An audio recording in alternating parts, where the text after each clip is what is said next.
Des combattants de Martel du Guesclin. Oh, malheureusement, l'un des Astiers, eh bien, Comtois a cassé sa hache, il va en récupérer une autre. Oh, une double chute. Ah, les Comtois, on reconnaît toujours avec un style très bagarreur, chargé de hache.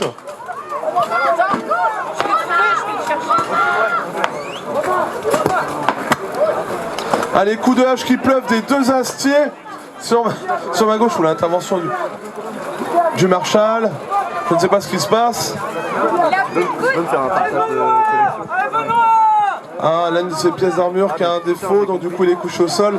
Parce que son coude a cassé. C'est la batterie. Charge du Comtois accusé par le combattant de... Oh, le géant du Guesclin essaie d'attraper un adversaire, il le projette au sol. Malheureusement, il se loupe et finit au sol. 3-0 pour les Comtois. Et c'est parti pour ce deuxième round. Ça s'engage au centre et ça cherche à toute berzingue. Sur la gauche, le Marshal de cour pour ne pas se faire blesser. Il y a vraiment des échanges assez violents, assez vifs. Des coups qui pleuvent.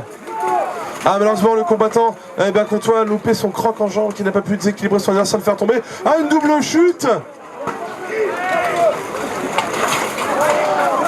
Une autre double chute, un autre combattant aussi de Martel du Guesclin qui a été envoyé au sol.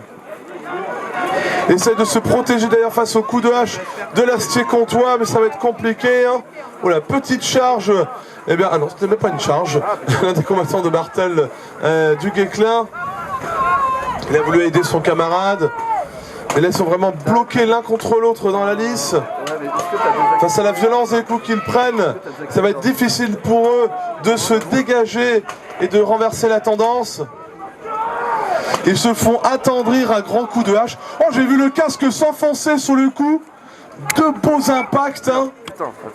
Et dire qu'il était neuf. Putain, extrêmement bas. Ça a niqué la batterie. Non, bah ouais, en fait, le live ça tire de ouf. Hein. Non, mais j'étais à 50%. Oula, c'était pas loin de la coquille le coup de hache quand même. Hein. Parce que tu sais, en voulant le pousser, en fait, j'ai appuyé. Alors l'Astier Comtois est bloqué par son adversaire, Christopher Barr. Il envoie au sol, il emmène avec lui son adversaire. Heureusement, le combattant Comtois il va se rattraper sur son collègue qui est tombé. Non, il avait le droit, il n'est pas considéré comme au sol. C'est bon.